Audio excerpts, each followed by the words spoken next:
SDF 2022 다시 쓰는 민주주의 여러분과 함께하고 Ladies and 있습니다. gentlemen, you are watching SDF 2022 Rewriting Democracy. In this session, we're going to look at democracy from the perspective of space. Now, it could be difficult for you to link these two words.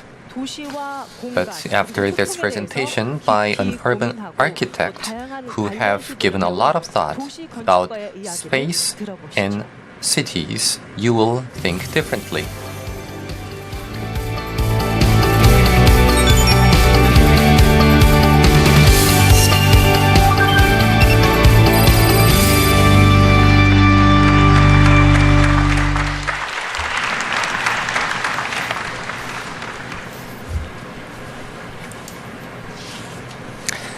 반갑습니다. Nice to 저는 meet you. 건축가. My name is Im Ujin, an architect.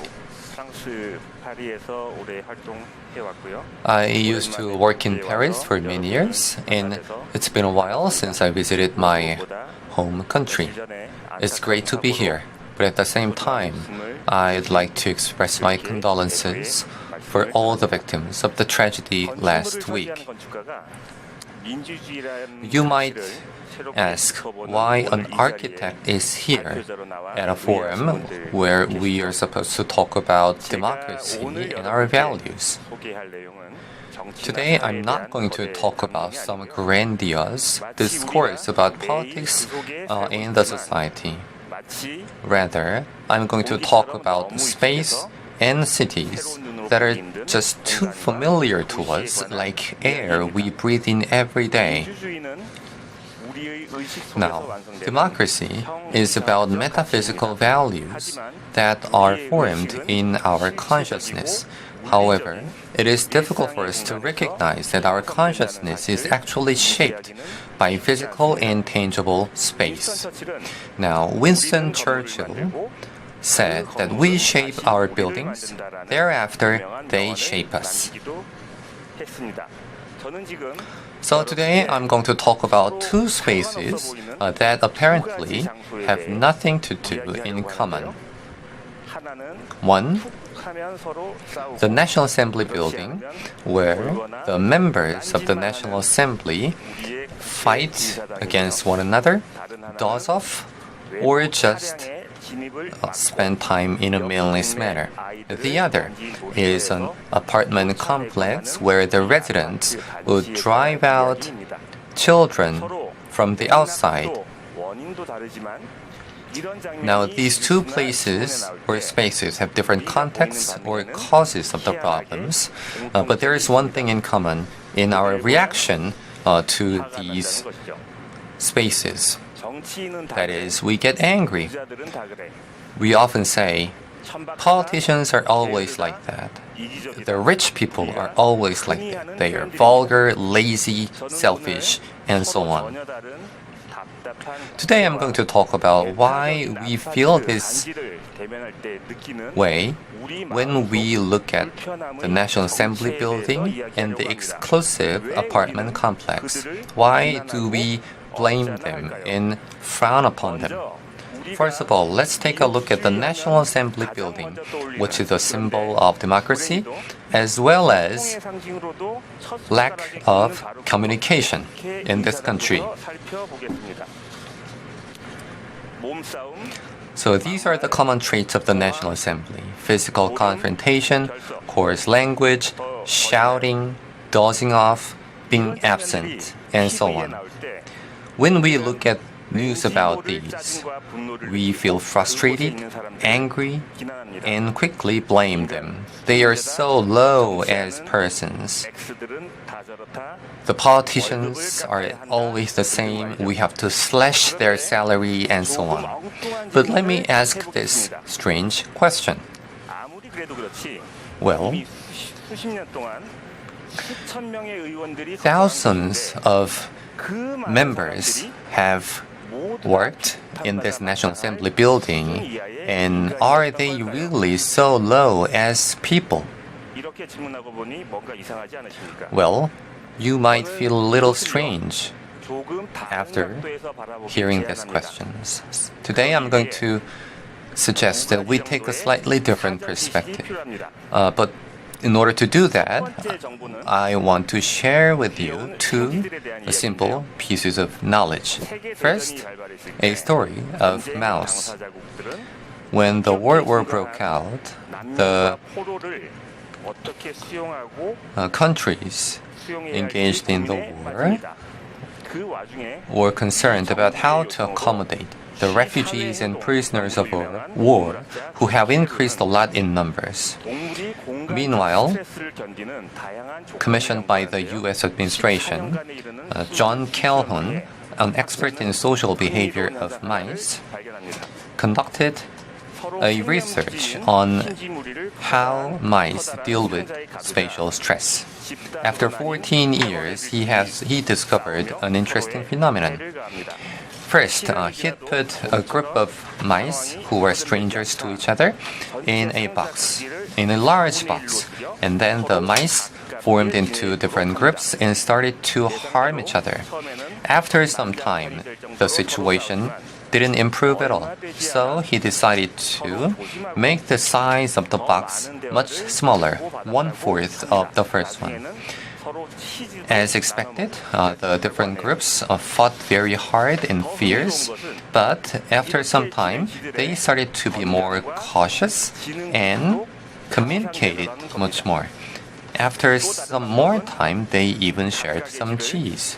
What's more interesting is that their health and IQ have also improved. In one of the other experiments, he put these different groups into different boxes in order to stop fighting. And the result was these groups became much more stupid to a degree that even their IQ was not be able to measure it. Now this shows how spatial density can affect the lives of mammals.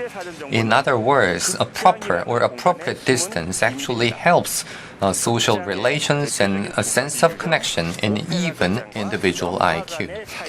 Now the second piece of knowledge I want to share is a secret behind theater.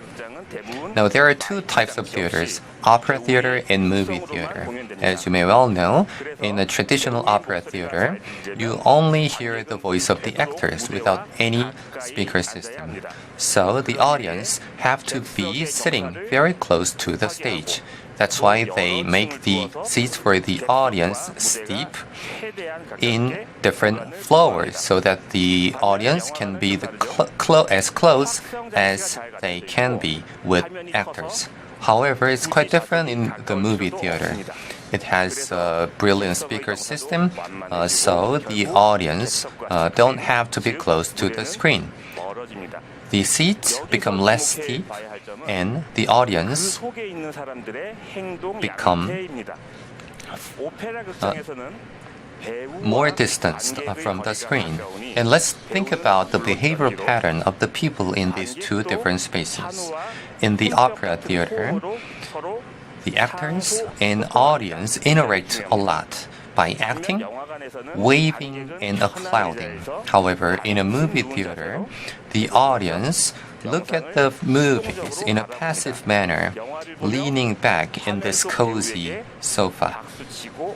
No one in a movie theater claps or applauds to the actors on the screen. There is no interaction. So with these two pieces of knowledge, we can take a different perspective to the National Assembly building. So let us compare with the parliament buildings of other countries in order to make the contrast more stark. First, the Parliament of the UK. What do you recognize? What are the differences? At a glance, you can see that the Parliament is much smaller than the National Assembly building of Korea. It is actually very narrow for the MPs to seat. And they have to be facing the other side of the aisle squarely. In this kind of circumstances, they will not be dozing off. And when you look at their debate, it's very fierce. Everyone is focusing on each and every word of the speaker. Let's take a look at the Parliament building of France. It is also smaller, and the seats are narrower compared to the National Assembly of Korea. Actually, each MP occupies only 1/3 the space of Korean MPs. And the seats are placed in a steep angle so that the MPs sitting in the farthest rows can be very close to the podium. They are focusing on the speaker and participate in the debate with their eyes and gestures. Let's come back to the National Assembly building of Korea. When you look at how steep the seats are, it's very similar to the movie theater. The difference is that the screen is much smaller. That is why these days they use a larger screen on both sides. It's an evidence that the members of the National Assembly actually cannot see the podium very well from afar.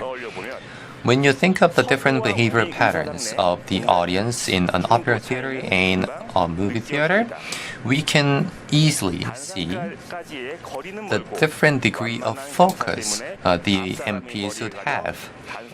When you are far from the podium and you can barely see the speaker at the podium because the speaker is blocked by the back of an MP sitting in front of you, and you're sitting in a sofa, cozy, as you're in your home, and you're sitting too far from your colleagues. And in order to express your opinions in this setting, there is no way but shouting out so loud. Many people blame members of the National Assembly for idling in this hall, searching on the web and losing focus. However, people often forget the fact that the members of the National Assembly are actually isolated from one another. Architects say that people are captured in space.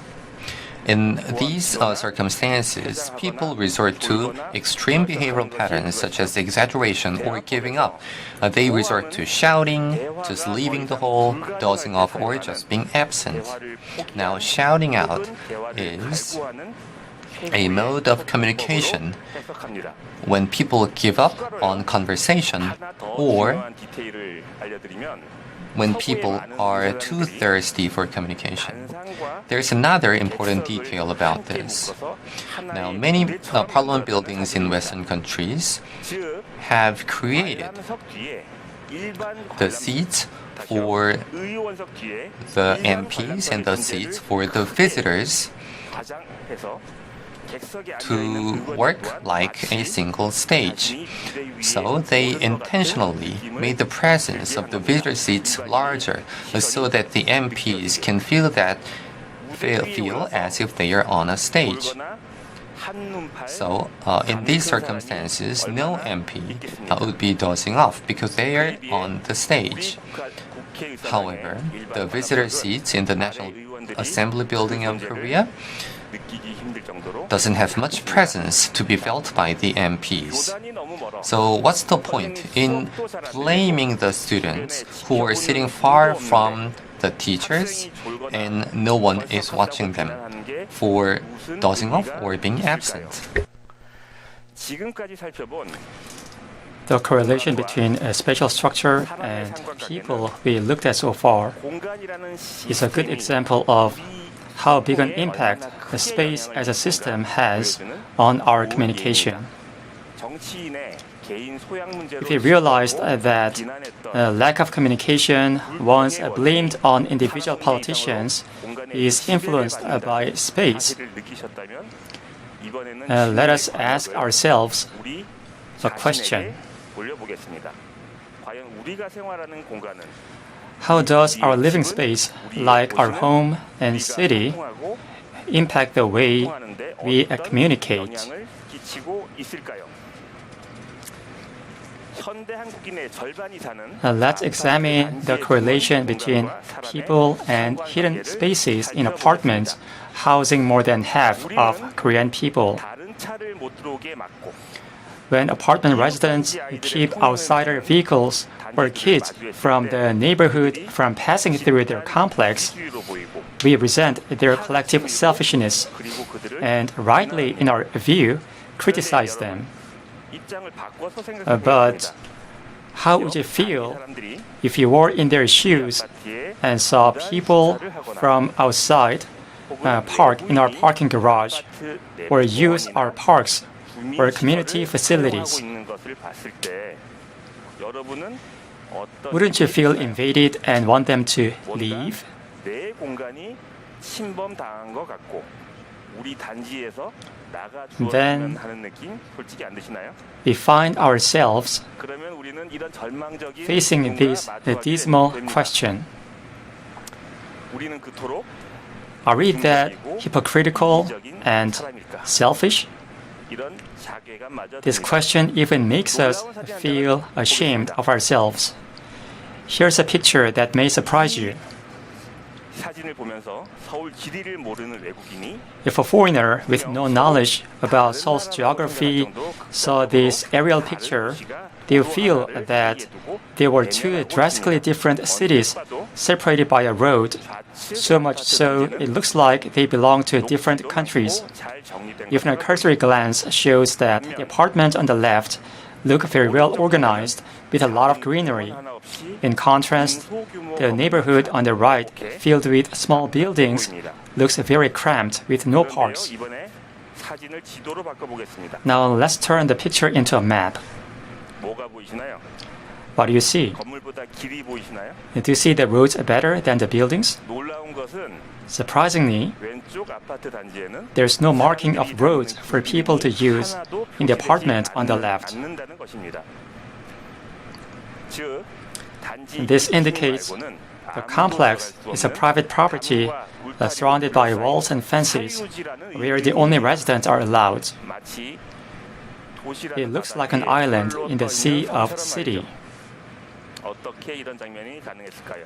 How could this be possible? 단지라는 주거 방식이 What made apartment complexes particularly successful in Korea 다른 나라에 is 없는 very unique 독특한 for 비결이 Korea. 있었기 때문입니다. 제가 아파트라고 And note 하지 that 않고 I said apartment complexes 단지라고 부른 사실이 and not apartments. 의외로 중요합니다. 아파트는 사실 제가 Apartments 없거든요. shouldn't be to 다른 blame. 나라에도 흔히 They are a type of housing also commonly found in other countries. 시계를 50년 전으로 되돌려 개발의 시대 Let's turn back the clock 50 years to the 1970s. 일자리를 찾아 People rushing into the city looking for jobs 사람들이 급격히 몰려들자 made the government anxious. 해졌습니다. 단기간에 많은 집이 The government needed to provide a huge amount of housing in a short period of time. But the problem was there needed to be infrastructure, such as roads and water supplies, before housing construction. Such infrastructure would cost a huge amount of time and money. 법을 찾아냅니다. And after a lot of deliberations, the government came up with a simple solution. The shortcut the government had figured out enabled it to make home buyers pay for not only their own housing, but related infrastructure such as roads, playgrounds, water and sewage systems, and amenities. 비싼 도시 기반 시설을 갖추고 And this way, the government didn't have the headache of building and maintaining expensive urban infrastructure. 평면으로 Constructors could churn out cookie-cutter apartments with the same layout, which buyers were only too happy to buy with no complaints. The residents didn't get the short end of the stick either, as their houses with a high price tag for including the infrastructure would rise in value in a few years. It was nothing short of magic, which has resulted in many of us living in apartment complexes. Yet, no one could have imagined there was a fatal tumor lurking in the formula for success. It was only natural for residents to be closed and hostile to outsiders. as they had to pay for the construction and maintenance of the entire complex, including roads. 배타적으로 바뀌는 게 어쩌면 인지상정이었습니다. And 그 타인이 비록 바로 옆에 even if the outsider was someone from the same neighborhood, 암세포는 특정한 외부 인자와 cancer's 만날 cells 때 are known to develop into malignant tumor when interacting with a certain exogenous factor. In the face of new opportunity, in the form of redevelopment, apartment complexes dramatically grow in size. As large apartment complexes built in the early days of development were ready for redevelopment, jaw-dropping treasure islands were found. We came to learn that as residents' association, form a cooperative to make the redevelopment complex bigger, the members get more benefits. In this game, dictated by capitalist logic, there's a rule called floor area ratio. The bigger the redevelopment lot, the more dividends to members of the association. As a result, a nearby small housing lot were swallowed into huge apartment complexes. The game was no different than gambling, where you bet your money to make more money. In the face of the situation getting out of hand, the housing authorities stood by idly. Their inaction in the early days of developing smaller complexes made it difficult for them to jump in.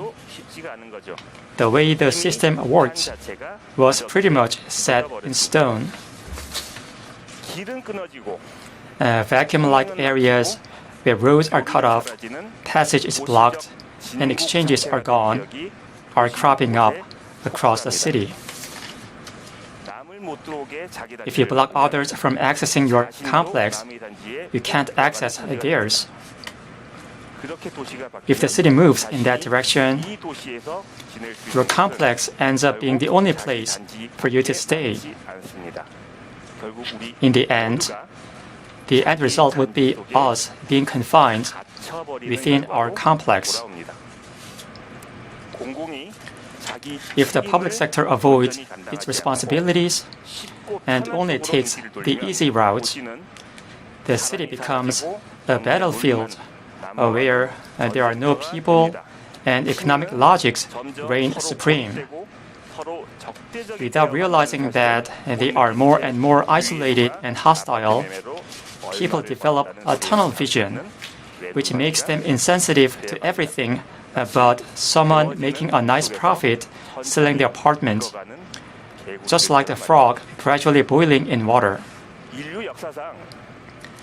It is Manhattan, New York, where human desire and the capitalist logic of only the strongest surviving is the most candidly acknowledged.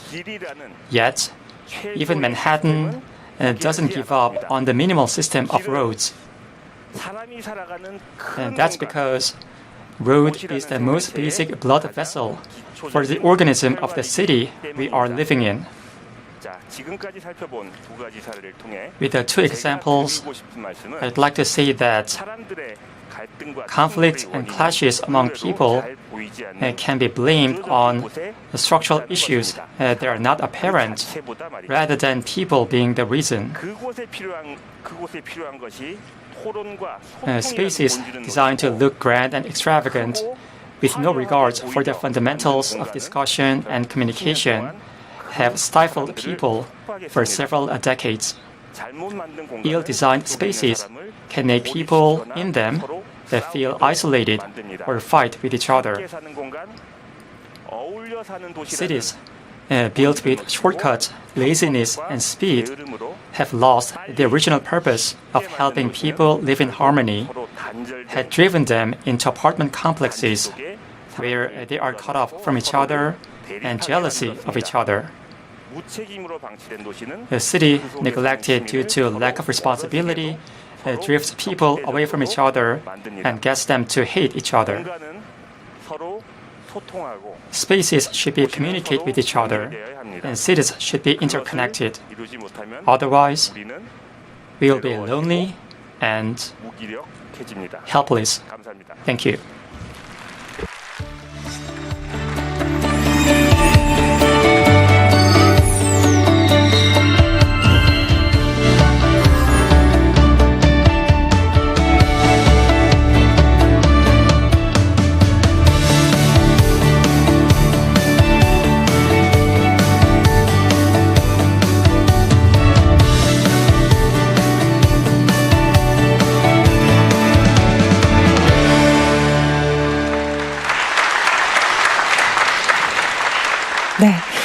흥미로운 강연 잘 들었습니다. Thank you very much for the interesting 정말 presentation. 우리가 Thank you. 공간 안에 어찌 보면 속해 있다 보니까 So we 보이지 않는 belong 것들이 to 많았구나라는 the 걸 space, 다시 and 한번 we 느꼈는데요. couldn't actually 마치 recognize that. 건축가님께서 펴낸 책을 좀 다이제스트로 읽은 듯한 So I 그런 almost 느낌이 felt that 들었습니다. we 예. were given a digest of your book. 열띤 강연 펼쳐주시는 동안 많은 분들이 So 질문을 during your 해주셨는데요. passionate 시간 presentation, 관계상 몇 개만 there were many 좀 questions 소화를 해야 raised 될 by 것 the 같거든요. audience. We're going to 빠르게 select a 진행을 few 해보겠습니다. of them for the time 만약 constraint. 건축가님께 First of all, 국회 공간을 바꿔달라는 if you were 의뢰가 asked to 온다면 change the 어떤 space of the 것을 National 가장 Assembly, 먼저 what is the 시도해보고 first thing you 싶으신지. want to change?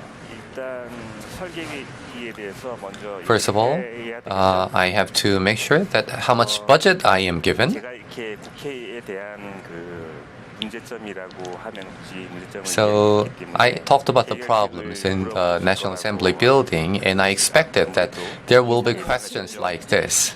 근데 지금 제가 볼 때 가장 큰 문제는 So I think the 너무 biggest 넓어요. problem is that it is too large. 특히 It occupies too much space, 의원들끼리 서로 거리가 너무 and the MPs are 옆에 있는 seated 사람들과도 too far from one another. 힘든 곳이 It's even difficult for them to have conversation with one another. 더 멀리 보이고 So the 더 speaker at the podium is much farther, and they feel that they are isolated. 그 한 번씩 돌거나 다른 So MPs, sometimes doze off and search for some images on the web.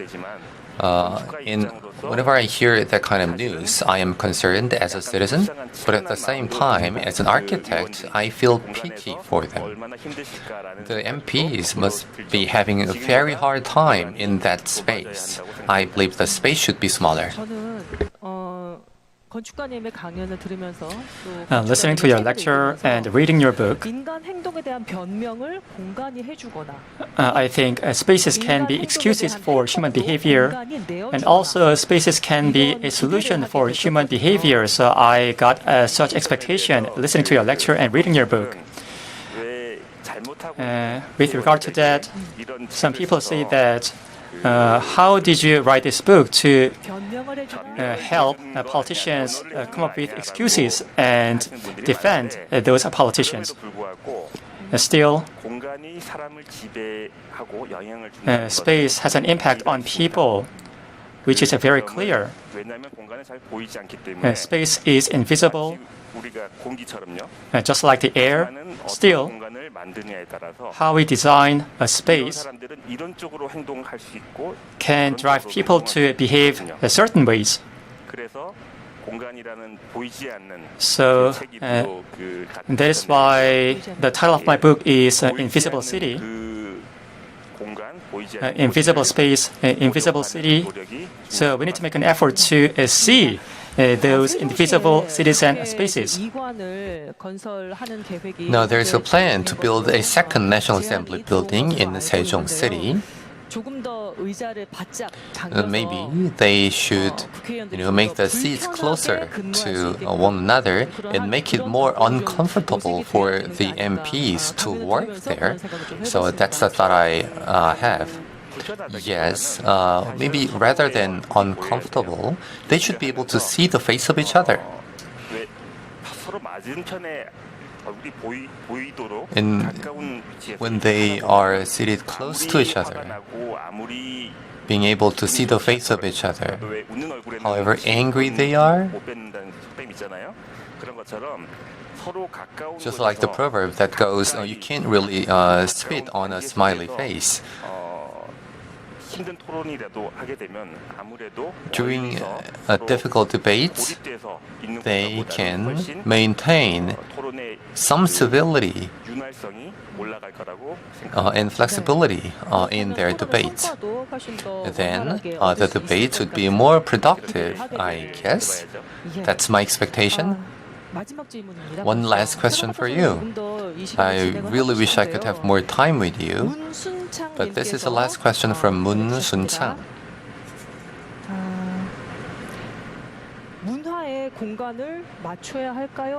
Should we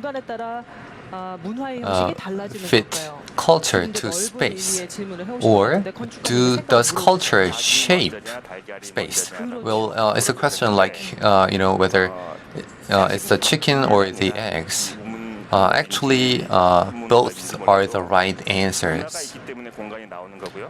Culture shapes space, and the space created shapes culture.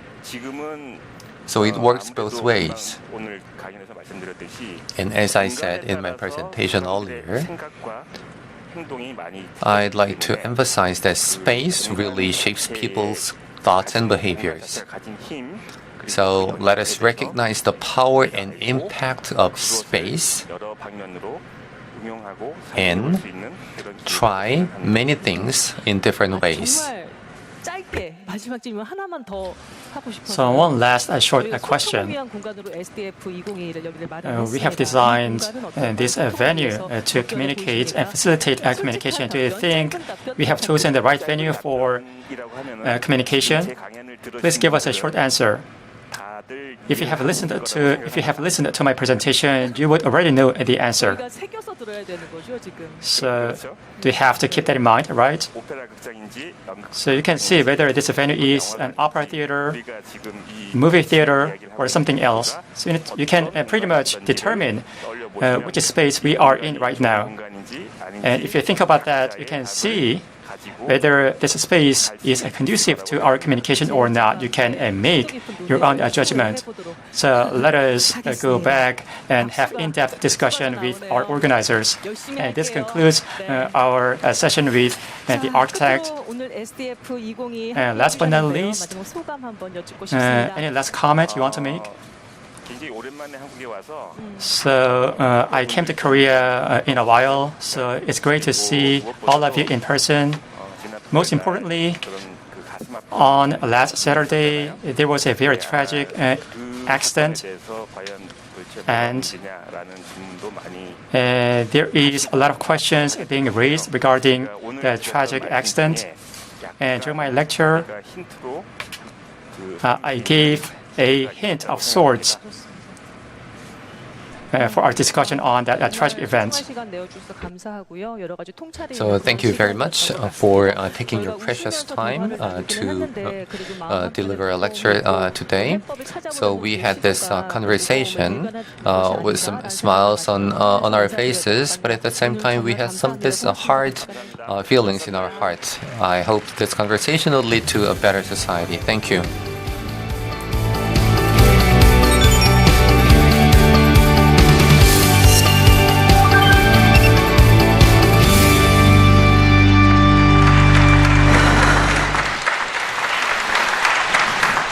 네, SBS 창사 특집 SDF 2022.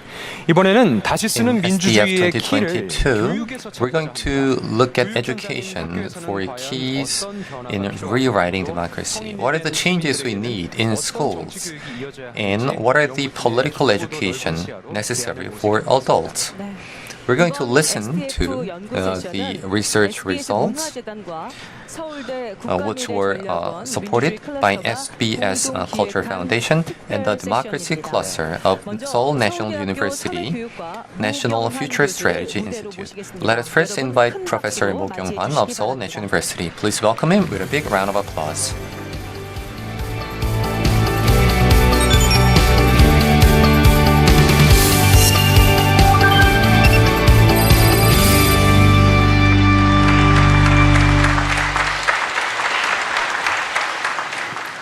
안녕하십니까. Good afternoon, 서울대학교 ladies and 사회교육과 gentlemen. 모경환입니다. My name is Mo Kyung-hwan, teaching social studies education at Seoul National University. Today I'm going to talk about citizenship education, which is crucial for the maintenance and development of democracy. Sustainable democracy is only possible by institutional reforms as well as mature citizenship. Now, citizens who support democracy do not exist spontaneously. They are nurtured by citizenship education. That is why we need lifelong citizenship education. We have to make a diagnosis of citizenship education in primary and secondary schools, as well as universities, civil society, and political parties, and plan for a citizenship educational future that fits lifelong education. Now, citizenship education has our citizenship, which is a combination of citizen, and ship, which means virtues or qualities that citizens are supposed to have. In other words, these are the qualities required to people as citizens, not as individuals. Here, citizens are members of the political community they belong to. Now, the goal of citizenship education is to nurture good citizens. And this has three aspects. First, knowledge, based on the understanding of the ideology and principles of democracy. Second, the function, acquiring internal efficacy and procedural and process capabilities. And last but not least, values and attitudes that work towards the development of the community based on social relations. Now, these three aspects should be nurtured in citizenship education. However, in Korea, adults lack the opportunity for education like this, where they can acquire political knowledge and capabilities and promote their sense of efficacy and procedural capabilities. Now, citizenship education for adults are lectures organized only on the basics by public and private institutions. And many of these lectures are one-off. It's difficult to expect systematic impact of the education, and there is a huge opportunity cost because people are so busy. Based on the statistical survey of lifelong education in 2021, civic participation programs account for only 0.1% out of all lifelong education programs. This really shows that citizenship education in this country has a lot to improve compared to advanced democracies across the world. For example, the German Federal Agency for Civic Education is a neutral state agency that is responsible for planning and implementation of political education for all citizens, including the youth to adults. Compared to that, we rely too much on schools for political education. Then, how are our political education being implemented in our schools? Let us listen to the presentation by Professor Kim Myung-jung.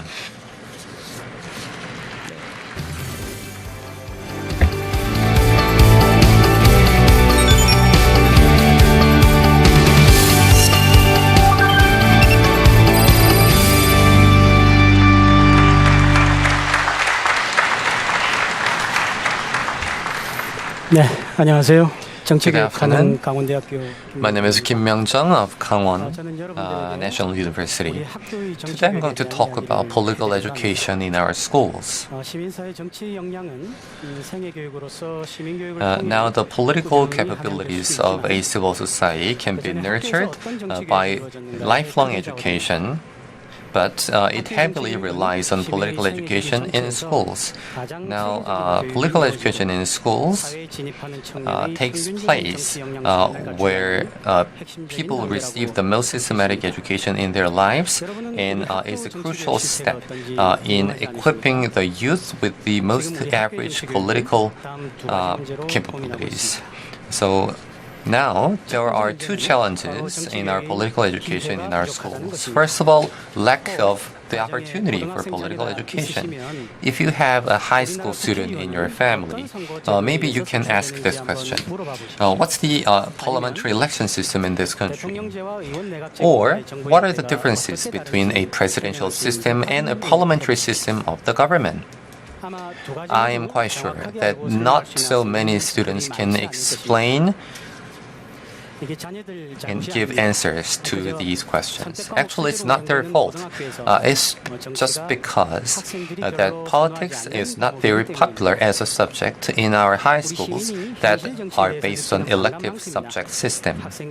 So students don't really like politics as a subject, just as ordinary citizens hate politics in real life. That is why most of the students become adults only equipped with 3 chapters of knowledge on politics that are taught in middle schools.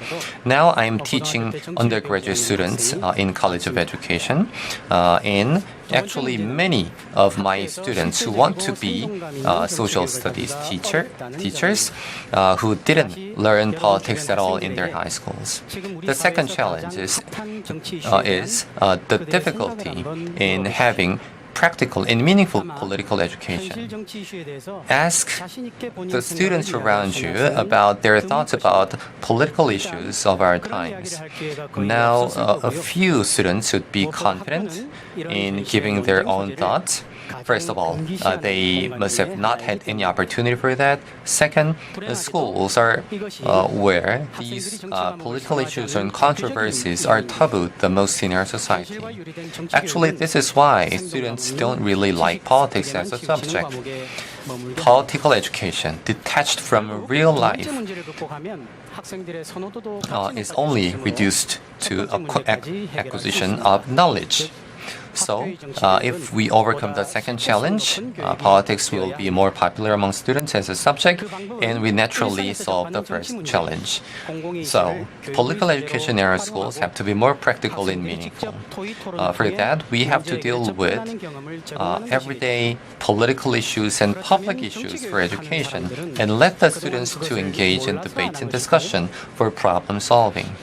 Now, we have this challenge today, not because the educators are not aware of this problem.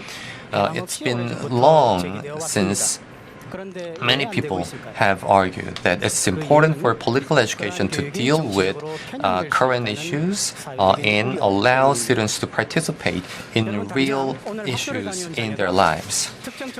It's because of the social concern that such political education could be biased.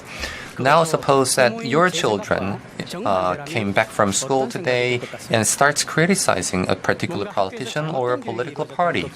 And suppose that their views are quite the opposite of yours. Maybe you will feel that something's wrong with the education in schools. And then you'll call the school and try to talk with the principal and say that our students shouldn't be educated in a biased manner. You could be calm in saying that political neutrality has to be observed, or express your anger in an overt manner. So, still, many parts of our society believe that everyday issues that we deal with on TV or on the web shouldn't be dealt with in our schools. Well, if we are allowed to vote out of the blue, we will not know what to do. Well, teachers might be indoctrinating their thoughts in students. You shouldn't be forcing your thoughts or discussing what is right from wrong in our schools. I believe the students have to be taught to think themselves. Will children just follow the views of their parents? I believe it's important for us to educate them to think their own way and vote. How did you feel they have such diverse views? Some focus on the importance of knowledge education, and others agree with the need for practical political education. But they all share some concerns about biased education. Now, for teachers in our schools, the latter is actually a much larger pressure. That's why many teachers resort to the safer way, which is just to focus on knowledge about political education with little risk of controversy. And this practice has been entrenched for many years and has become a closed area in our education. It's very difficult to resolve these issues, but there was an attempt to reach a social and educational consensus to overcome these challenges many years ago. As with any country, Germany saw severe ideological tensions after the Second World War. Even within the democratic West Germany, there were stiff competitions over power between conservatives and liberals. In the 1970s, saw changes occurring in a country that had been ruled by conservatives during the Cold War. The Social Democratic Party led by Willy Brandt came to power. In a country where power was transferred from conservatives to liberals, schools became battlegrounds of proxy war between political parties depending on which party controlled the state legislature. In short, the content and perspectives of political studies were politicized. The solution to the educational reality came in the form of the 1976 Beutelsbach consensus reached among politicians, academia, and the educational community. Known for its wine, Beutelsbach was a small town in the south of Germany.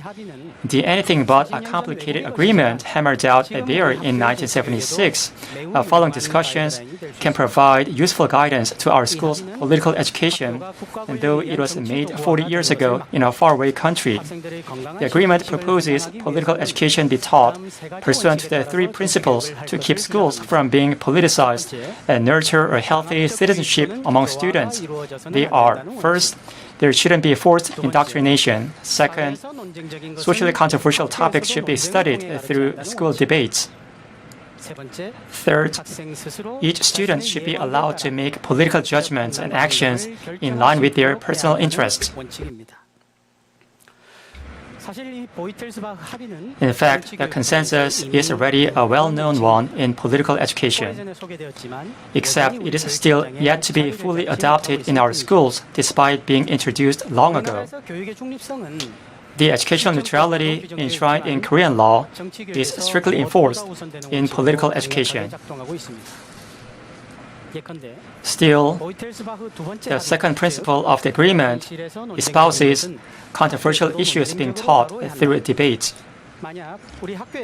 Would it be okay if hot-button issues were taught in our schools with our students freely expressing whether they supported or opposed them? Questions will be raised if the teacher had any ulterior motive to choose a topic, even before discussing if they had led the lesson in a neutral manner. This shows how solid the barrier of political neutrality is in Korean education. This is how the issue gets diluted in the field of political education. No entry of politicians, avoidance of Korean topics. These constitute a Korean consensus of sorts created in the midst of the debate over what needs to be taught and what is too biased to teach. Here's an example. Our political studies textbooks don't feature Korean politicians, not because their image rights might be infringed upon, but because doing so could be politically advantageous or disadvantageous for the politician in violation of neutrality. While political parties are taught as a concept, actual parties in our nation are not featured, again, for fear of violating the neutrality principle. At first glance, it may seem that our students even learn about political parties in other countries, when in fact, they do so because those parties are safer options. We need to take on the challenge of including realistic topics in education. In order to do that, we should surmount the high entry barrier. To this end, I suggest a mock election. As you may know, the most important challenge yet in political education is the change in students' official standing. The voting age was lowered to 18 in 2020, and the minimum age to be elected was also lowered to 18 in 2022. This has set the stage for school to nurture the competencies of today's citizens of the future. Elections held regularly are good topics for political education in school and offer a good venue for debate involving citizens' political interests. Mock election is a good way of tapping into public elections as a realistic educational tool. Germany has held mock elections for youth to participate in for 20 years. It is possible to hold mock elections for youth in Korea. Yet, concerns over the violation of neutrality under the Public Official Election Act mean that schools cannot take the lead in them.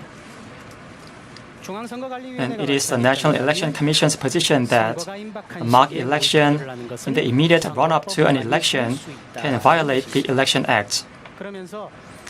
It also promises to strengthen education on electoral systems and laws in collaboration with educational institutes. Once again, the emphasis on theoretical lessons. Despite such cumbersome restrictions, there was a school that held mock election in time for the recent local election. Let's meet some teachers of the school. We held mock elections in time for the 2022 superintendent election. We are concerned about the political nature of it you mentioned. That said, education is bound to be political. What matters is how to deal with political issues in reality. They should be handled in public discussions. It is less educational to pretend they are not political and try not to talk about them. The Education Commission published education materials for students. There are some do's and don'ts. The emphasis is just on compliance. I think school offers the best opportunity to get hands-on and learning. And as you saw, there are many hoops for schools to jump through to hold mock election.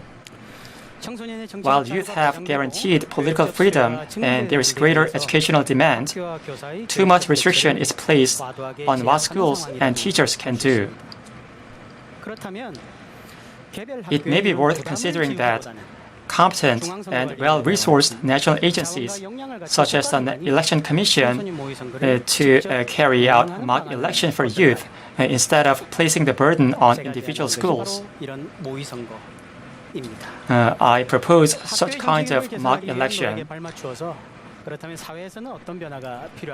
Then what changes are required across our society?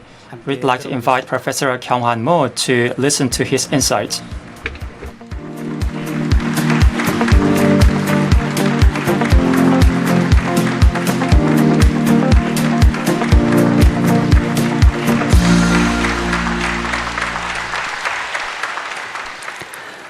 지금까지 우리나라 학교 정치 교육의 We just 현실과 listened to 미래에 대한 Professor Kim's suggestions in relation to the reality and future of our schools, political education. In order to have a mature civic culture through systematic citizen education and the resulting sustainable democracy, you need to bring change, school education, and strengthen the civic society's educational capability. Linkage and cooperation between school and the civic society will form a virtuous cycle to keep our democracy sustainable. How can we build citizens better feel the impact of their participation and enhance their process-related capabilities based on the fundamental values of the civic society? We should go beyond ideological biases and the anti-intelligent sentiment to get a culture of citizenship established based upon an agreement on minimal standards for citizenship education spanning the whole life of a citizen. Our youth can join a party at the age of 16. The stage has been set for school and the society to jointly play the role of providing civic education. Leading democracies have schools, political parties, civic organizations, and various private sector and public institutions coming together to offer civic education, something we don't yet see here in Korea. Such collaboration allows young Germans to participate in political parties and gain concrete and action-oriented civic capabilities. Young politicians common in Europe are not special people who are catapulted to the central stage of politics overnight. They mostly have been trained to be career politicians since they were in their teens by participating in political parties' youth programs. Let's watch a clip. Last September, I visited a campaign for the state election in Niedersachsen. With the election 2 weeks away, the campaign was in full swing. I saw quite a few students handing out leaflets. They are members of uSource, the German Social Democratic Party's youth arm. I can learn about politics through uSource. I can learn about the political process, how to debate with others, and how to persuade those with opposing opinions. In fact, many German youth between the age of 14 and 35 participate in youth organizations linked with political parties. Former Prime Ministers Angela Merkel and Gerhard Schröder and current Prime Minister Olaf Scholz, the politicians we are all familiar with, all started their political career by participating in youth programs.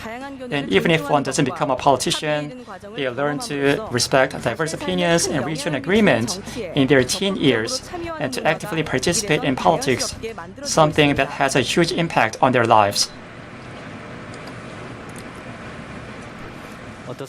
So what do you think? Do you find it feasible for schools, political parties, and the society to come together and jointly provide civic education?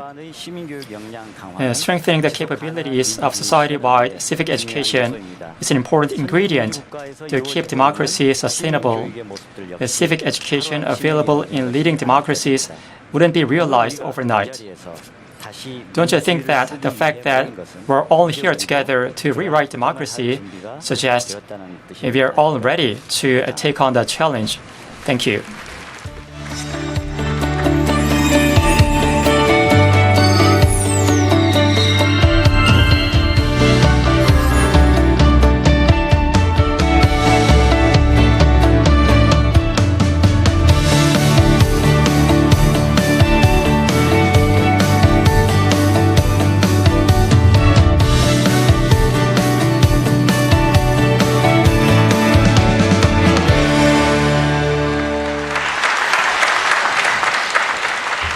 네. SBS 창사 특집 SDF 2022 Rewriting Democracy is now moving on to the last session. Now, the speaker of the last session emphasizes that the keyword of human evolution and future survival is friendliness. He says that after the presentation, people will have whole different perspectives on their companion dogs or democracy.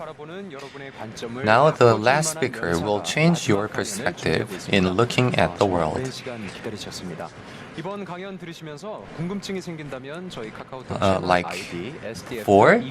Any question can be shared to our KakaoTalk channel, SDF 2022. Your questions will be asked in the Q&A session. The next speaker is Dr. Brian Hare, the author of Survival of the Friendless. Please welcome him with a big round of applause.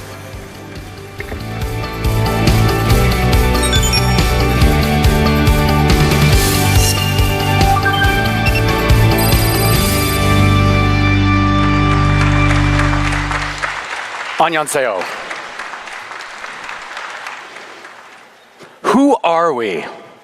And what is our nature? Every constitution, policy, and law is based on a theory of human nature. Answering who we are correctly is vital to the success of every democracy. The stakes are high. If we misjudge ourselves, we build governments and societies that crumble. If we're correct, we flourish. Together with my wife, Vanessa Woods, I wrote Survival of the Friendliest, which is about the lessons that other animals teach us about who we are as a species that are critical to democracy. We have been so overwhelmed by our positive reception here in Korea, so it's an honor to be here in person at the SBS Forum. I also want to share my condolences, my wife's condolences regarding the tragedy at Itaewon last weekend. We were inspired to write the book because of a popular misunderstanding about evolution that has really led to a lot of harm. When people think of evolution, they think of survival of the fittest. This phrase has been misconstrued for political purposes to mean that the biggest, the toughest, the strongest individual or group is somehow morally superior or more valuable to society. This thinking has been used to justify some of the history's most horrendous policies and political movements. But by fitness, Darwin and modern biologists, they only mean the ability to successfully reproduce. And in fact, if you step back and you look at all of life and you ask, what is the strategy across all life that consistently leads to the most success for a species or group of species? The answer is friendliness. Invariably, when a species or a class of organisms becomes dominant, it's because they evolved a new form of friendliness that leads to an increase in cooperation. The evidence surrounds us in nature. Flowering plants are among the newest form of plant life, yet they blanket the planet.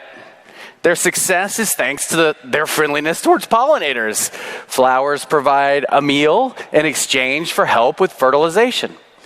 There's only one species of terrestrial vertebrate that can live in Antarctica all year round.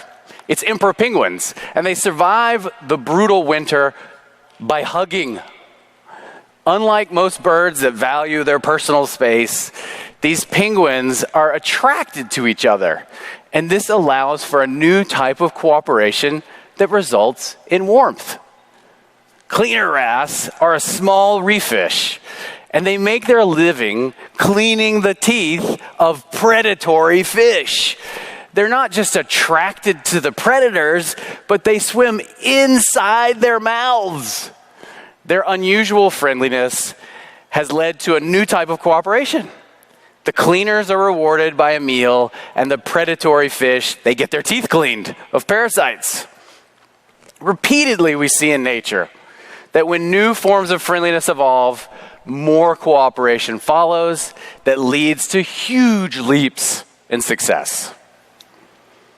My story begins with my childhood dog, Oreo. He was my best friend as a child, and Oreo and I, we loved to play fetch. So if I threw his ball and he couldn't find it, I would point to where it was hidden. It ends up this seemingly simple thing is a really big deal. After 2 decades of research, we know what Oreo was doing is something very special about dogs that make them very human-like.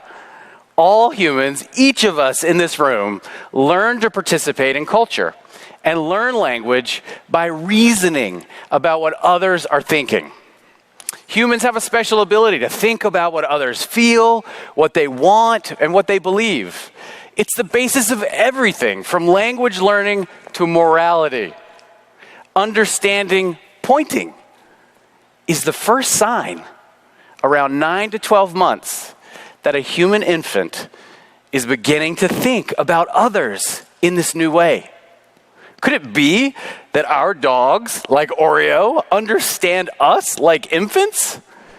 We use a simple game to test this in infants, dogs, and other animals. We hide a treat or a toy in one of 2 places, and we point to where it is, where it's hidden. And what we found was that all types of dogs are very good at following all types of human gestures. They show this ability as young puppies, and they're more skilled than any primate, including bonobos and chimpanzees.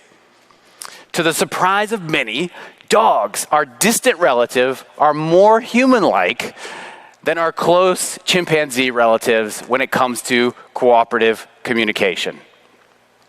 So, of course, as a scientist, we wanted to understand where this unusual ability came from.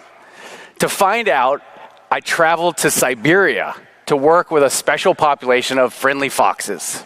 Starting in 1959, Dmitry Belayev and his colleagues selected a population of foxes to be friendly to humans.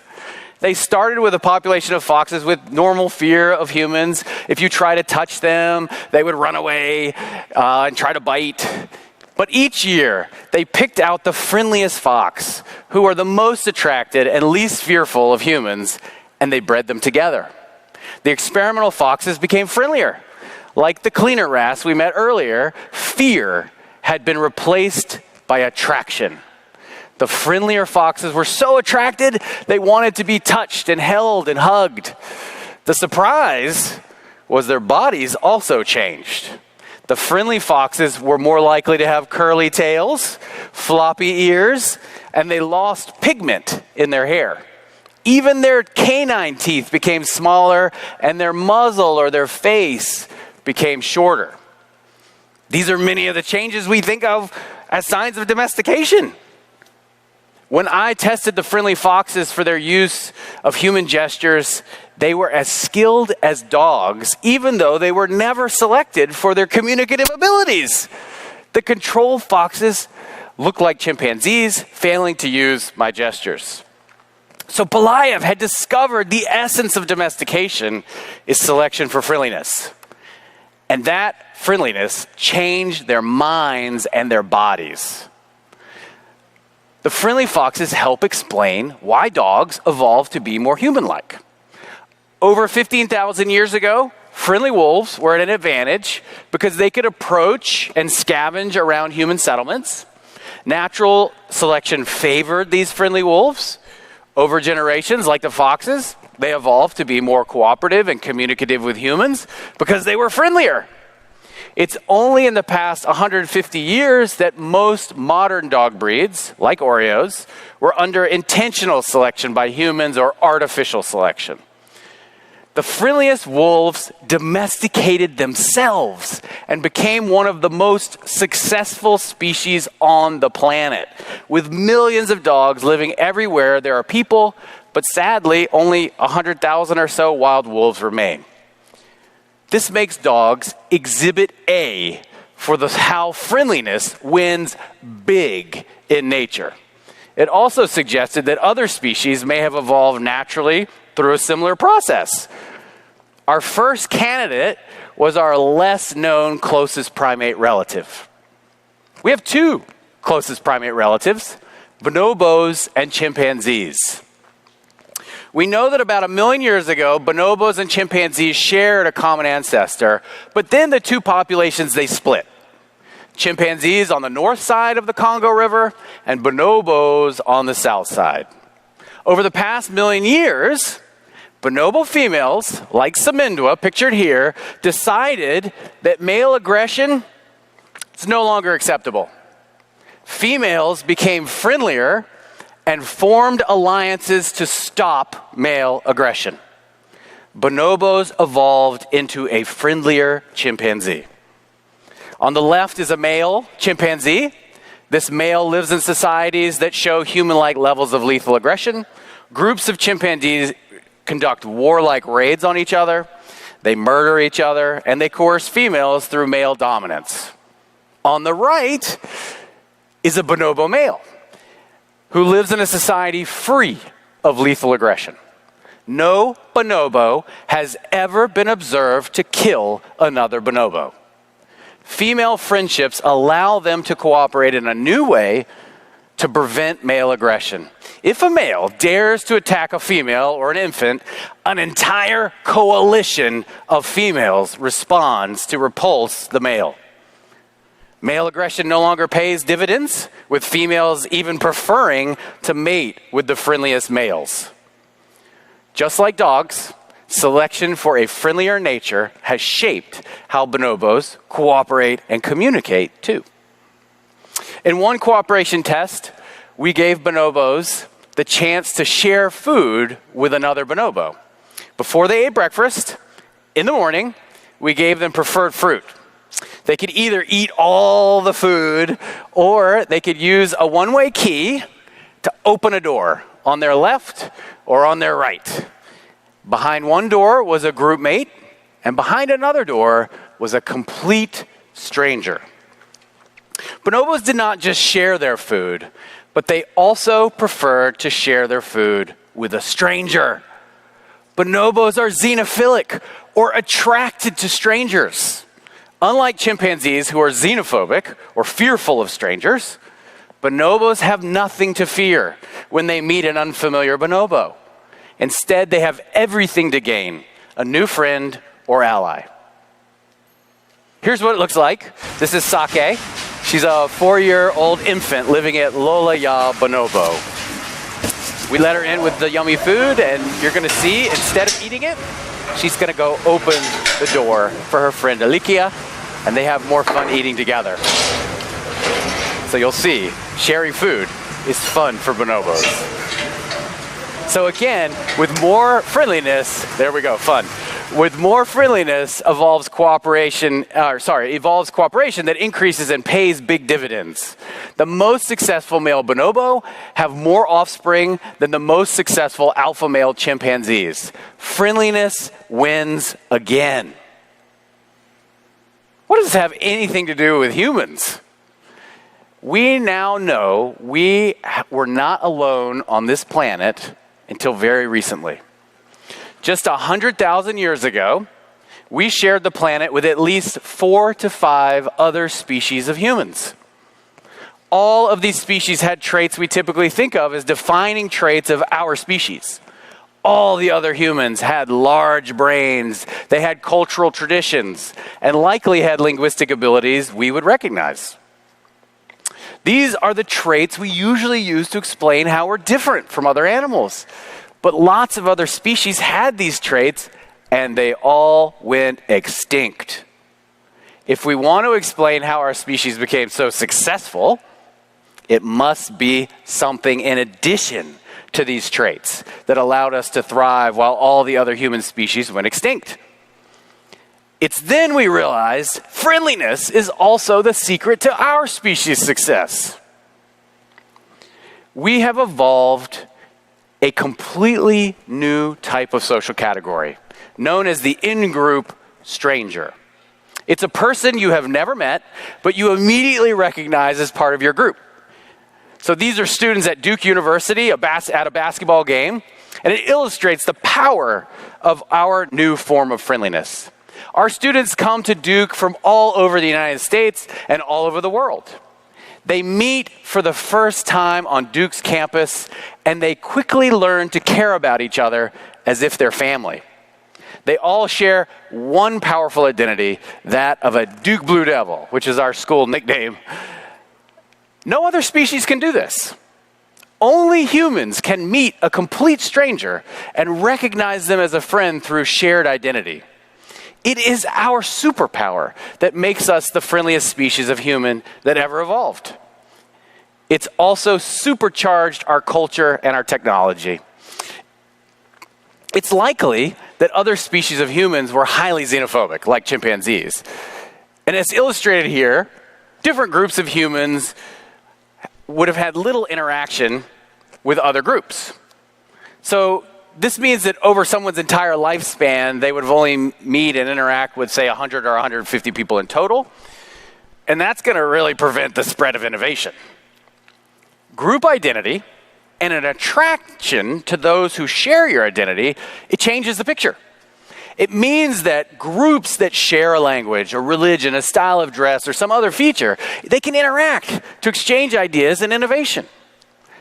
While all species of humans had culture, our species' culture took off with the appearance of the in-group stranger and group identity.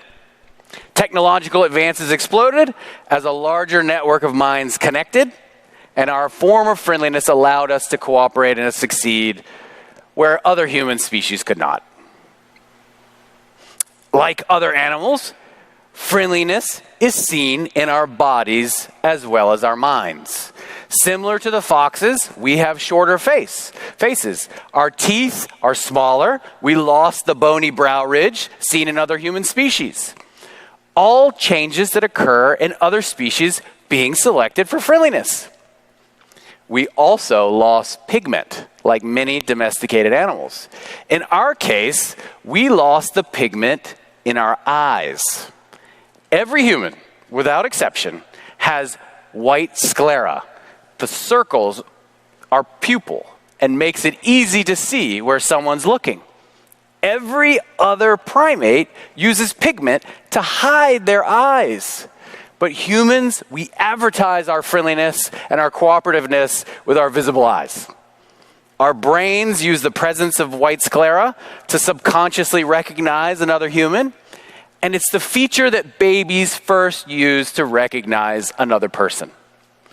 People are more likely to bond and cooperate when they see white sclera and they're visible. Again, we see a new form of friendliness evolved in humans that allowed the cooperation, enabling our species to thrive. Friendliness wins. Okay, but if we're the friendliest species of human to have evolved, how do we explain what we see in the news? Humans are capable of so much cruelty. Identifying the mechanism that allows us to be so friendly also helps us explain the paradox of human kindness and cruelty. I want you to think of a mother bear and her cubs. Nothing can warm the heart more as she cuddles, plays with, and nurtures her offspring. But at the same time, her deep love for her cubs is the same thing that makes her so extraordinarily dangerous. If her cubs are threatened, she's going to do horrific things to defend them. Humans are exactly the same, except we feel as strongly about our group identities as the mama bear feels about her offspring. We can be bonded and love those who share our identity as if they are family. And like a mama bear, if we feel our identity or those in our group are threatened, we will do horrible things to protect them. The same mechanism that allows us to think about what others feel, that first begins to express itself as young infants begin following gestures, is the one that shuts down as we feel our group identity is threatened. Instead of empathy for another group, we deny they have human minds, and we morally exclude them. The worst forms of harm and cruelty follow. What I'm talking about is the potential for every human to deny humanity to other humans, also known as dehumanization. Every population that has been studied, a portion of subjects readily dehumanizes other groups of humans. In every culture and country studied, people show a similar pattern, whether rich, poor, men, women, liberal, conservative. Even young children have the potential to dehumanize. What is so frightening is the fact that a subject's tendency to dehumanize is strongly correlated with their acceptance of torture or violence towards the group dehumanized. People are most likely to dehumanize groups they feel threaten them. The biggest threat that is most likely to lead to dehumanization is if a group is told by a leader that their own group is being dehumanized by another group. Dehumanization leads to moral exclusion, and it allows for the worst forms of human cruelty to express itself. It is because we love our identities so much that we are capable of so much cruelty. You can see this universal nature in the pattern of genocide that has been observed worldwide over the last 200 years. Mass murder has occurred on all continents. All humans have the potential for dehumanization and horrific cruelty.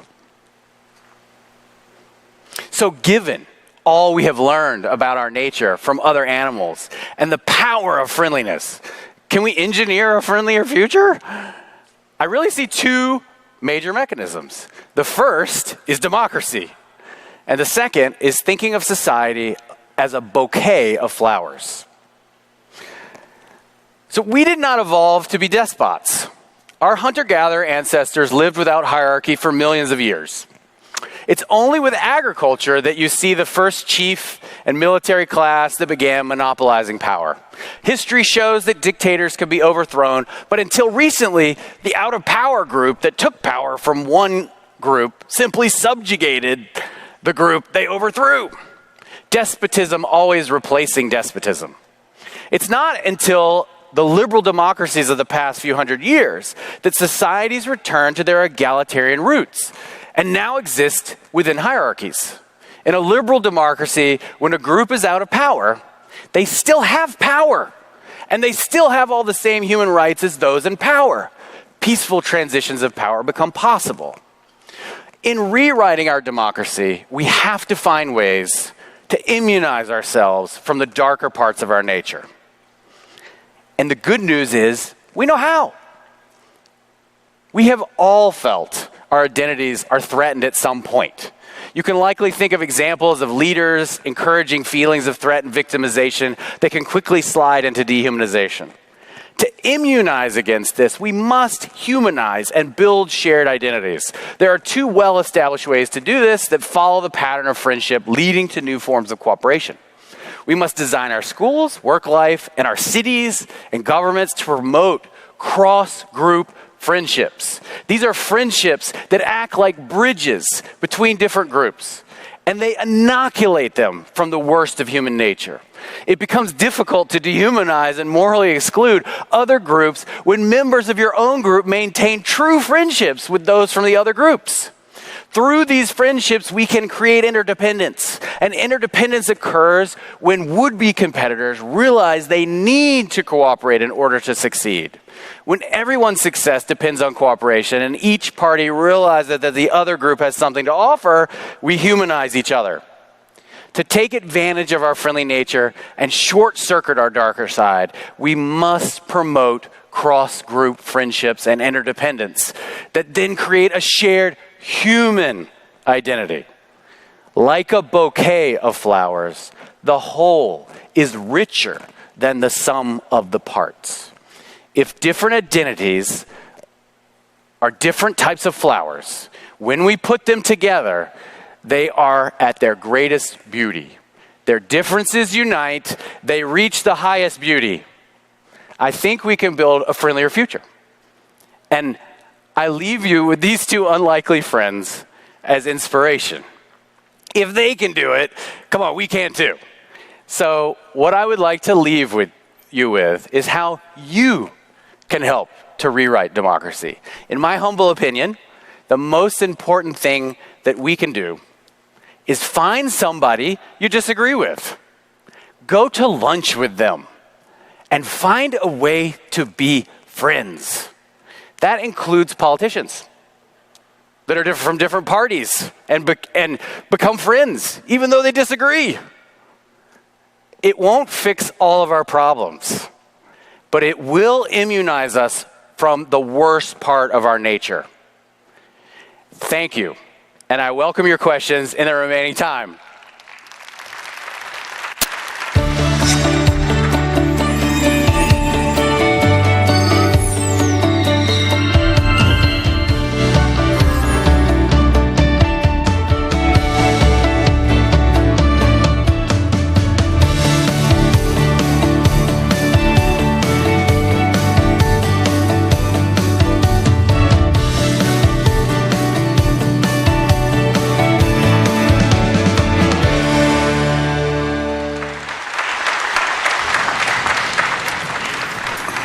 네, 박사님 다정한 강연, Dr. 열정적인 Hare, 강연. thank you very much for the friendly and passionate. Thank you. 네. Thank you for the friendly and passionate 그리고 lecture. 다정한 것이 살아남는다. 월드 베스트셀러지만 Now, your book is a world bestseller and also widely read by Koreans. Actually, I'm one of the readers. SDF 2022에 참석하시고 So, 우리 관객 여러분들을 it's your first time participating in the SDF, and what do you feel about it? Oh, I've learned so much. I feel inspired. I have more hope than I arrived with. 생각보다도 많은 것들이 우리 박사님을 놀라게 한 것 같습니다. So it seems that many things surprised you. So maybe it's because of the friendliness of the audience here that was felt by you. So there are many questions we have collected from the audience, and let me ask one after another. Let me go first. So this is a question from 처음처럼. 박사님의 책 다정한 것이 살아남는다로 So your book, Survival of the Friendlies, was actually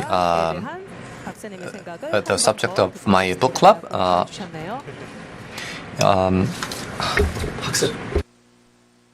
Do you believe friendliness can be learned or trained? Yes. So I think that friendliness can be learned or trained. And what's nice is that by seeing our evolutionary history, we know that our species loves to be friendly to strangers, loves to teach other people about our identity or share our identities with others. And of course, you can then use culture and learning to even increase that. And so if you grow up in a society that's open and people are excited about learning about others that are different or maybe unusual for your experience, then that will lead to more exchange of ideas and people effectively celebrating any kind of differences as just human differences. 네. 네, 맞습니다. 교육의 현장에서 다정함이 소재로 쓰인다면 So if friendliness is taught as a topic in education, I think the impact will be all the more greater. 자, 그러면 다음 질문 이어가 보도록 Yes, let's move on to the next question. 굉장히 재미있는 질문이 So this is an interesting question. 책을 직접 편집한 분이 So the question is coming from the editor of the Korean translation of your book. 진형 씨의 질문인데요. So that gentleman is Jin-hyung Kim. 이 편집을 하면서 책에서 굉장히 As he edited the book, he was comforted by the book, so he'd like to first say thank you. So here's his question. Unfortunately, bonobo is averse to war. Due to its nature, bonobo is a friendly species. Maybe because of that, bonobo is an endangered species. I want bonobo to be a winner, but the reality is the opposite. So what do you think about that? Yes. Okay. So all non-human great apes, gorillas, orangutans, chimpanzees, bonobos, our closest living primate relatives, they're all endangered due to human activity. Bonobos are very successful, though, as a species. They live in an area south of the Congo River that is 3 times the size of France. And there's still a large enough population in the wild where if we care, they can be saved. I personally work with Lola Ya Bonobo, which is an organization that saves and rescues orphan bonobos, like Sake in the video. And they rescue them, and then we release them back to the wild.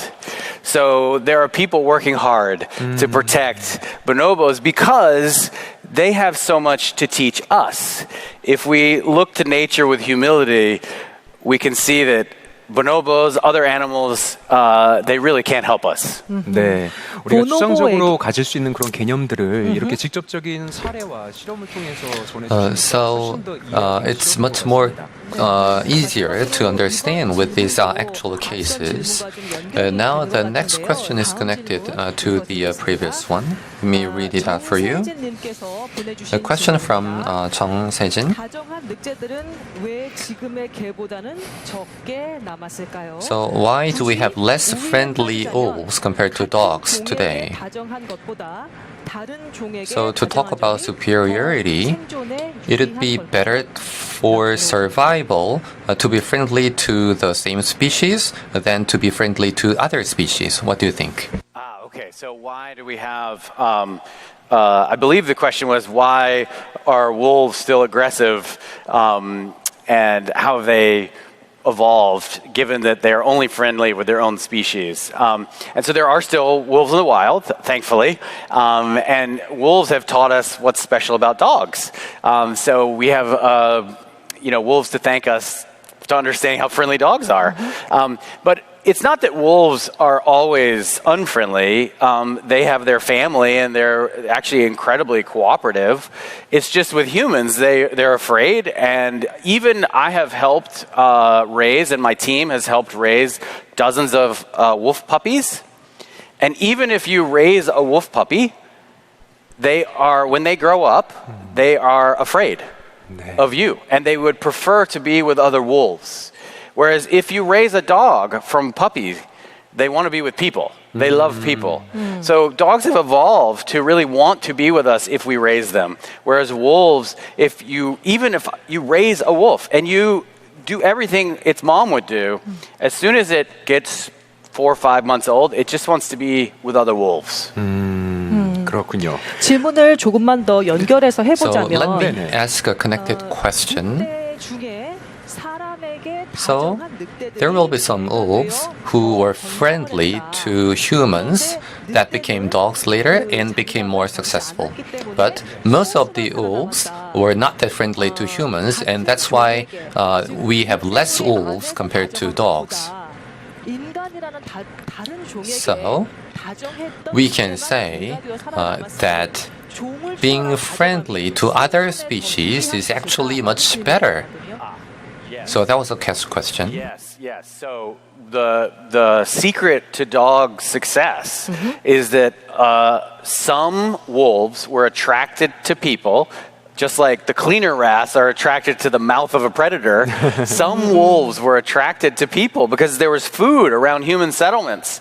And it was easy to find and very reliable. And those wolves were at a huge advantage. But then natural selection acted on their friendliness. They started to breed together. A friendlier species was born. So yes, in that case, friendliness is a huge advantage. 네. 이런 점이 아까 강연에서 잠깐 언급하셨던 우리가 알고 있던 전통적인 개념의 And I think this is a little bit different than our conventional wisdom of survival of the fittest. 님께서 보내주신 질문. This question is posed by Hyunji. 우리가 더 나은 삶과 더욱 In order to lead a better life and build a better democracy, 추구할 수 있는 방법으로는 I think we have to intentionally pursue friendliness. So what would be good ways for us to intentionally pursue and practice friendliness? Yeah, so how to pursue friendliness. So I was very serious at the end of the talk about going to lunch. So for an example, I have one of my students. He is a staffer for a senator in the United States. And I met with him and I said, have you ever been to lunch with someone who's from the other party? And he said, no. And I said, why have you not been to lunch with somebody from the other party? He said, why would I go to lunch with them? I said, to be friends. And so eventually he went to lunch with someone who was from the other party who does his job for this other senator. And it ends up they became very good friends. And they became friends with all their friends became friends. And now they write bills together. 네. 강연 중에 그 농구팀의 예를 들어주시기도 했는데요. 그만큼 인그룹에 So in your presentation, you talked about an example of a basketball team. So again, the importance of in-groups. The next question will be the last one. The question from 이형준. 비인간 동물 중에 민주주의를 가장 잘 이해하고 So what is the non-human species that can best understand and practice democracy? That's an interesting and curious question. So among non-human species. The best species for democracy. 네. Interesting. Well, it would be species, and there are many species that have more egalitarian social systems. Some species are very despotic and have hierarchy. Other species are very egalitarian. Bonobos are an example, but there's another species of primate called the muriqui that lives in Brazil, completely egalitarian, and everyone's equal. So it really is in nature. There are some species that are very equal and fair and could be very good at democracy. 네. 어떤 보고 배울 특성이 점이 있는지 있는 찾아봐야겠네요. 네. 맞습니다. That sounds very interesting. I have to look it up. 네. 사실 관객 여러분의 여러 같은 성원에 힘입어서 질문을 하나만 더 So 소화를 one 좀 해볼까요? last question maybe because of all the passion of the audience. 하겠습니다. 네, 이번에는 그러면 MJ님께서 보내주신 질문. This question is posed by MJ. 같은 외부 환경적인 요인이 External environment such as a war can stop us from being friendly. Then how can you deal with that? If war can stop us from being friendly, well, history teaches that cross-group friendships, that friendships across different groups, even in groups that are at war, that those cross-group friendships are the bridges that lead to peace and reconciliation. So again, I can't emphasize enough, if we want to have a friendlier future, then start making friends with people you disagree with. 저는 사실 오늘 박사님의 강연 중에서 한 사람 한 사람이 모여서 꽃다발과 같은 So listening to 그런 the 사회를 presentation, I was deeply inspired by this concept of bouquet of flowers. 가지고 있는 공격성과 같은 그런 부정적 So there will be some negative aspects of humanity, like aggression. And it can be overcome by friendliness and exchanges. Then we can create a society that really looks like a bouquet of flowers. 다정함과 또 잔인함이라는 두 가지 측면을 So 우리가 가지고 we 있다는 것을 have both aspects, friendliness and aggression. We shouldn't forget that. So I believe that was a great presentation that marks the end of today's forum. Can you give us a friendly closing remarks? Friendliness wins. 감사합니다. 오늘의 핵심 주제였습니다. 네. That's the key 우리 topic today. 박사님과의 사인회가 밖에 마련이 So we'll have an autograph signing event outside of the hall. I ask for your participation. Thank you very much, Dr. Hare. 네, 그럼 지금부터 오늘 하루 SDF 2022 저희가 나눠봤던 연사들의 So, 메시지를 다시 한번 Let us take a look at some of the key messages delivered by today's speakers. So let us watch a clip.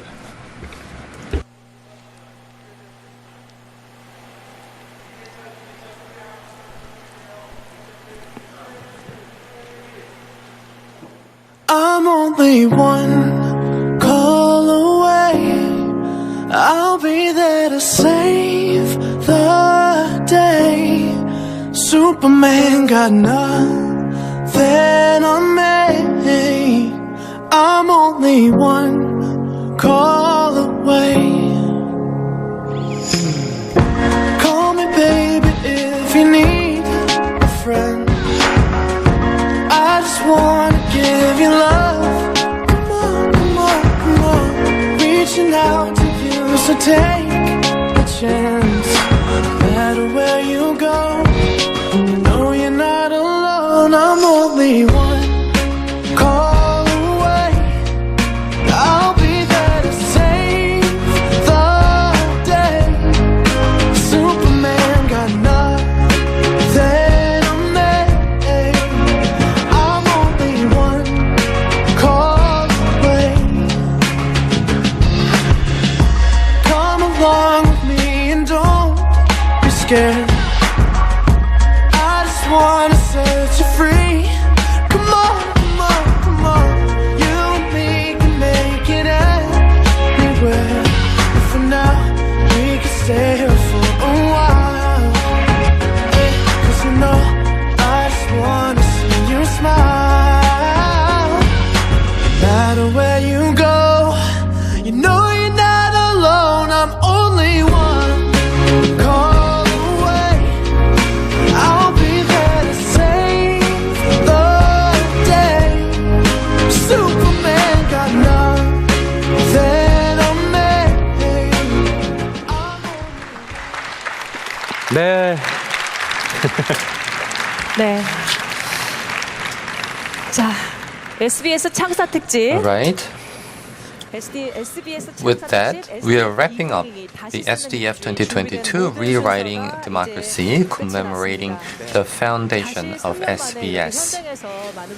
It has been a precious opportunity to have this conversation with you in person after 3 years. We have once again learned many wisdoms and insights today, including the fact that democracy is much more than politics or institutions. It's also the principles of our lives. I really hope that your today with the SDF must have contributed to a better future for you. Now, SBSD Forum will continue to serve as a public sphere with future-oriented thoughts. With this, we wrap up SDF 2022 Rewriting Democracy. Thank you very much for being with us.